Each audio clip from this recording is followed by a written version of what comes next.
శివుని కుమారుడు, శివకుమారుడు మన కోసం వచ్చారు. కేరళ నుంచి కూడా. బహుశా అంతకంటే ఎక్కువ మాట్లాడడం కరెక్ట్ కాదు. ఆయన గురించి నాకంటే మీకే బాగా తెలుసు. చాలామంది అతిరథ మహారాజులు కానీ తెలుసు కాబట్టి ఆయన 2 మాటలు మాట్లాడాల్సిందిగా కోరు. 3 మాట్లాడండి. సో ధన్యవాదాలండి. 3 మాటలు. ఆ వా ని. మనం ఉన్నటువంటి ఆహారం ఎలా తింటున్నామో ప్రశ్నించుకోండి. మనం తినే ఆహారం. తర్వాత వా వస్త్రం, ఎలాంటి వస్త్రం వేస్తున్నాం, ఈ వస్త్రం వల్ల ఆరోగ్యం బాగవుతుందా బాగోట్లేదా ఒక్కసారి ప్రశ్నించుకోండి. నీ నివాసం, మనముండే నివాసం నిజమైన నివాసమా కాదా ప్రశ్నించుకోండి. ఇంటికి వెళ్ళాక ఆలోచించండి. ఏసీ ఉంది, పెద్ద పెద్ద బంగ్లాలు ఉన్నాయి అనుకుంటున్నాం మనం, కానీ అక్కడ కేవలం మనం చూస్తే అపార్ట్మెంట్లలో గాలిని మాత్రమే కొంటున్నాం. నివాసం ఎక్కడ ఆలోచించండి ఒకసారి. నిజంగా నివాసం ఏంటి అంటే మన గురుగారు చెప్పినట్టుగా, పెద్దలు చెప్పినట్టుగా మనం గోమయంతో అలికినటువంటి పల్లెటూరులో ఉన్నటువంటి ఆ నివాసం ఉందే అద్భుతమైన నివాసం. ఈ మధ్యలో చాలా గొప్ప గొప్ప వాళ్ళు, చదువుకున్న వాళ్ళు విదేశాల నుండి కూడా మళ్ళీ వస్తున్నారు. బ్యాక్ టు రూట్ అన్నట్టుగా మళ్ళీ ఇక్కడికి వస్తున్నారు. ఇది నాకు ఉండాలి. ఎందుకంటే బ్యాక్ టు రూట్స్, మళ్ళీ వెనక్కి మన పునాదులకి మళ్ళీ చేరుకుంటున్నారు. అలా చేరుకున్న వాళ్ళు ఖచ్చితంగా రాబోయే రోజుల్లో రాబోయే వాళ్ళకు ఒక మంచి మార్గాన్ని చూపిస్తున్నారు అనుకుంటున్నాను. గురువుగారు మీరు చేసే అద్భుతమైన కార్యక్రమాలని చూస్తూ, అవునా, మన నాగరాజన్న గారు చేసే వ్యవసాయం చూస్తూ, అన్న చేసే విధానం చూస్తూ, ఇక్కడ ప్రతి ఒక్కరూ మీకు వీళ్ళు మనుషుల్లా కనిపిస్తుండొచ్చు, కానీ నాకు మాత్రం వీళ్ళు రాబోయే తరాలని, భవిష్యత్తుని మార్చే ఒక గొప్ప శక్తులని నేను అనుకుంటున్నాను. అలాగే ఇక్కడ కూర్చున్న వాళ్ళందరూ మీరు సామాన్యులు కాదు. ఈరోజు మీకోసం రాలేదు. ఈరోజు మీరు రాబోయే తరాలని ఇలాంటి వాళ్ళ జ్ఞానాన్ని తీసుకొని పంచాలని సంకల్పించుకొని ఉన్నారు కాబట్టి ఇక్కడికి వచ్చారు. ముచ్చటగా 3 విషయాలు తెలుసుకొని ఈ భూమికి, ఈ తాగే నీటికి, ఈ ఆకాశంలోని ప్రకృతికి ఏం చేయాలన్న ఆలోచన నింపుకొని వెళ్ళడానికి వచ్చారు ఇక్కడికి. మనం మొదటిగా గురుగారు చెప్పినట్టుగా వంటికి మంచిది. ఎప్పుడైతే వంట పోయిందో ఒళ్ళు పోయింది, అవునా కదా, ఒళ్ళు పోయి మైండ్ పోతుంది. ఇవన్నీ కావాలంటే ప్రకృతికి చాలా దగ్గర ఉండాలి. చాలామంది, నేను 2-3 నెలల తిరుపతిలో పెద్ద కార్యక్రమం చేశాం, అవునా, జూన్ 7, తర్వాత జూన్ 28 తమిళనాడులో కేరళ బార్డర్లో ఒక కార్యక్రమం చేశాం రైతులతో, అందరితో. అక్కడ నేను కాళ్ళకు చెప్పులు లేకుండా తిరుగు, చాలామంది ఇంత ఎండలో మే మంత్రులు ఎందుకు తిరుగుతున్నావు అంటే నేను ఒకటి చెప్పా, ప్రకృతికి దగ్గర ఉండాలనుకుంటున్నాను అని.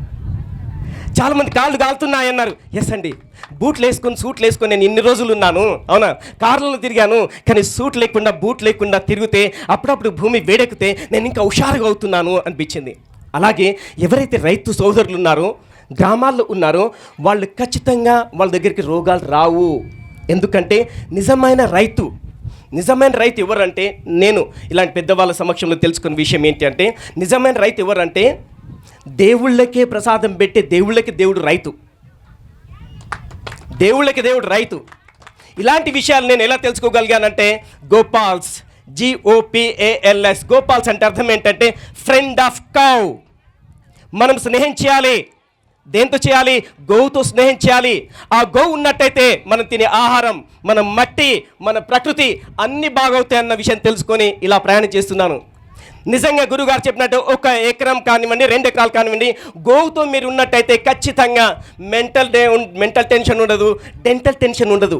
ఎందుకంటే టూత్ పౌడర్, మీరు చెప్పినట్టు గురుగారు ఇంతవరకు చెప్పారు, టూత్ పౌడర్ కానీ పళ్ళు వేపు పుల్లలు వాడితే డెంటల్ ఉండదు. అలాగే గోవు దగ్గర ఉండి ప్రకృతిలో ఉన్నట్టయితే మెంటల్ ఎక్కదు. కానీ ఈరోజు తెలుసు చాలామంది మెంటల్ ఎక్కిపోతున్నారు బయట చూసినట్టయితే. వాళ్ళందరికీ మనం ఏం చెప్పొద్దు, మన పని మనం చేస్తూ వెళ్ళాలి, ఆటోమేటిక్గా వస్తారు. అవునా, గురుగారిని ఇన్స్పిరేషన్గా తీసుకొని ఎంతోమంది నాగరాజన్న చేసే విషయాలైతే అద్భుతంగా ఉంటాయి. అవునా, మీరు పండించే పంటలు ఒక్కొక్కరు, మా అక్క అయితే ఉంది, అక్కగారు షాప్కి వెళ్ళినప్పుడు చూస్తే అక్కడ ఏంటి అంటే మెడికల్ షాప్కి వెళ్ళాల్సిన అవసరం లేదు, అంత గొప్పగా అక్కడ ఉంటాయి. కానీ మనం ఏమనుకుంటున్నాం, మెడికల్ షాప్ అది వద్దు అని నిర్ణయించుకుంటారు. ఇక్కడికి వచ్చి ముచ్చటగా 3 విషయాల్ని ఈ అవని ద్వారా అని నేను తెలుసుకొని మీకు అర్థం చేసుకొని ముందుకెళ్ళాలని. మా గోపాల్ చేసేది ఒకటే, రైతులు సెల్ఫ్ సస్టైన్ అవ్వాలి. గోవులు ఉన్నాయి, ఏవైతే గోశాలలు ఉన్నాయి కదా, ఆ గోశాలలు సెల్ఫ్ సస్టైన్ అవ్వాలి అంటే ఇలాంటి గోమయ ఉత్పత్తులు ఎన్నో తయారు చేసుకోవచ్చు. ఇలాంటి గోమయ ఉత్పత్తులు, దీన్ని ఏంటి, వాల్యూ యాడెడ్ అనమాట, అవునా కదా. అలాగే ఇలా కాకుండా మనం మారాలి. ఫస్ట్ మనం మారాలి, లోకం మారుతుంది. అందుకే ఓ సాంగ్ కూడా రాశారు, మారాలంటే లోకం మారాలంటా నువ్వే.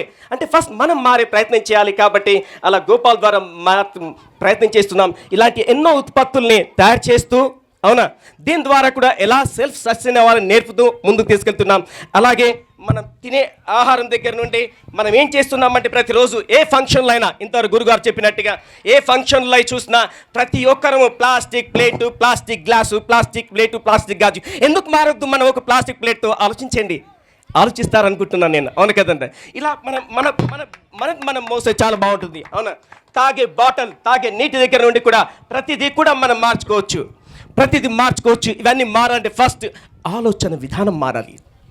ఈ ఆలోచన విధానం మార్చడానికి పెట్టినటువంటి కార్యక్రమమే అవాణి. So think about yourself, do yourself. మనం చేసేది మన కోసం కాదు, రాబోయే తరం కోసం మనం ఆలోచించుదాం, మనం దాని అడుగులు నడుద్దాం అని తెలియసు. నాకు ఈ సమయాన్ని ఇచ్చిన పెద్దలందరికీ చాలా చాలా ధన్యవాదాలు.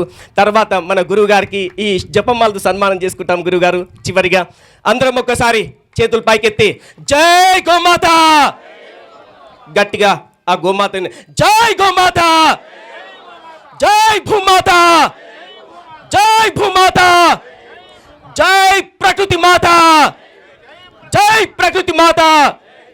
సో ధన్యవాదాలు. జై గోమాత. థ్యాంక్ యూ గురుగారు. అద్భుతమైన వాక్చాతుర్యం, వాక్పటిమ, అనర్ఘమైనటువంటి మీ వాచస్పతికి ధన్యవాదములు. గురుగారు చిన్న మూమెంట్, మీరు ఒక్కసారి ముందుకు వస్తే చిరు సత్కారం. మురళి గారు మరియు రవివర్మ గారు చిన్నగా చెప్పట్లండి, అందుకే గట్టిగా అనలేదు, చిన్నగానే కొట్టండి.